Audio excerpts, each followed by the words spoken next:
Capítulo 7 e último, conclusão da fábula A Quinta do Passo. Uma fábula que eu criei. Capítulo 7. 3 dias passaram e o vento levava o cheiro dos animais numa direção oposta ao centro da quinta. Ora, o Afonso Henriques sabia que só assim poderiam atacar, caso contrário, se o vento levasse o cheiro deles até à quinta, o cão de guarda do Zezinho sentiria o cheiro dos lobos e daria o ataque, e daria o alarme, e o ataque não se poderia realizar. A Caldinha estava com eles. O Afonso Henriques e 5 lobos.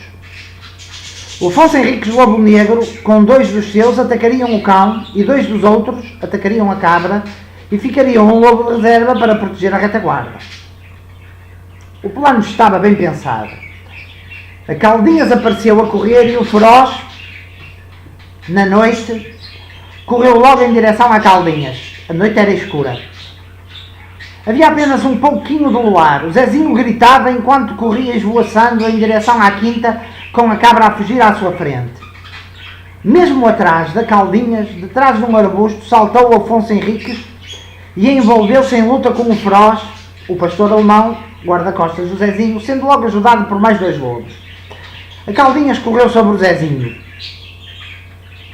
A quinta estava um pouco longe e as árvores da orla da floresta eram altas.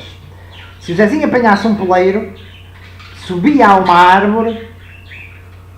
O Zezinho tentou segurar o seu corpo em pânico, enquanto apanhava um galho. Olhou do lado e viu a cabra a ser atacada por 2 lobos e arrastada pelo pescoço. Os animais da quinta vinham aí, em socorro. Vinham o cão leal, chefe do exército, e os seus cães, os seus rafeiros. Entretanto a Caldinha saltou, quase que o apanhou. O Zezinho, mais um pouco, estaria a salvo num galho mais acima. Caiu a Caldinhas. Apanhou-lhe as penas de uma asa, mas ele soltou-se. A Caldinha saltou e ele esvoaçou. O leal estava ainda a 30 metros. O touro vermelho e o cavalo também aí vinham. A Caldinhas hesitou. Estava a salvo. Acelerou. Pensou o Zezinho. Estava a salvo.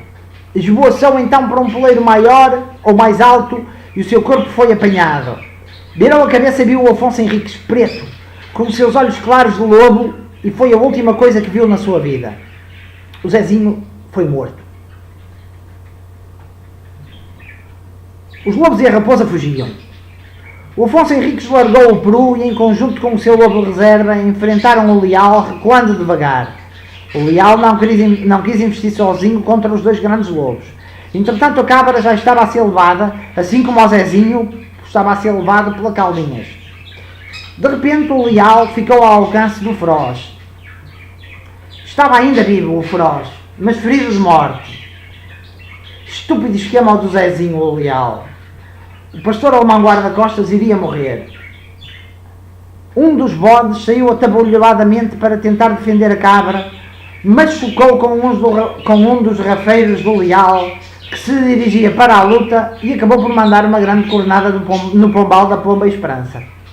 A parede quebrou, abrindo um buraco para alvoroço das pombas. O gato das botas, ou gato botas, nem queria acreditar. Os cães ocupados. Um pombal aberto. Era agora. Correu em direção à abertura à qual a líder pomba Esperança acorria. Viu a Esperança e tirou as suas garras. Deu um salto para a abertura e o seu corpo foi fortemente agarrado por umas garras que lhe cortaram a pele. O coruja! Era o coruja Agostinho. O coruja Agostinho desequilibrou. Ele, o gato, dava conta dele. Atirou-lhe uma garra e o coruja fugiu-lhe. O mercenário viu-o. O mercenário que, entretanto, recuava já para a quinta. Ele viu o mercenário. Tentou fugir, mas o coruja espetou-lhe a garra outra vez e ele saltou e o coruja largou-o. Ele começou uma fuga em direção à floresta, à orla da floresta. Subiu uma árvore com um mercenário confuso entre atacar o botas e ver se era preciso ajuda contra os lobos, que ainda rondavam a zona do ataque. Parecia que não perseguiu o gato. Parecia que não perseguia o gato ou que decidiu não perseguir o gato. De uma forma ou de outra, o gato subiu a uma árvore. Gostinho, que fazes aqui? Perguntou um mercenário a um Gostinho ligeiramente ferido. Diz o Gostinho: ouvi os lobos a dirigirem-se para aqui e vim em direção à quinta para alertar, mas ouvi o Gato Botas a comunicar com eles mesmo antes do ataque. O Gato Botas é um traidor. Segui-o e depois percebi que o ataque não era à quinta, mas sim ao grupo do Zezinho. Entretanto vi que o Botas ia atacar a Esperança, a Pomba, e lancei-me sobre ele. O resto conheces, porque vistes e participastes. Tendo ouvido o que disse Agostinho sobre o que se passou e sendo o ataque do gato testemunhado pelo cão mercenário e com a quinta ainda em choque, o Touro Vermelho soube que o gato poderia ter apanhado a aberta para atacar o Pombal. Sabia também que a acusação de que o gato era um traidor não poderia ser provada. Afinal, se o gato era traidor, só ele e os lobos e a raposa sabiam. Só ele, o gato, os lobos e a raposa sabiam, e desses não conseguiam colaboração. Ou não conseguiriam colaboração. O Gostinho era sábio e logo percebeu isso. E então começou a seguir o Gato Botas, prejudicando-lhe a caça e assustando e chamando a atenção dos ratitos que poderia caçar. O gato ficou enfraquecido e uns dias mais tarde não teve a força suficiente para escapar de uma luta com um gato selvagem que com ele disputou o mesmo ratito. O Gato Botas morreu no princípio do outono e a notícia da sua morte chegou ao Castor Represas através de um falcão esse que levou à quinta a confirmação de que o Botas era um traidor e que chocou ainda à quinta, pois a quinta ficou a saber da história do bandido que era o Prozezinho.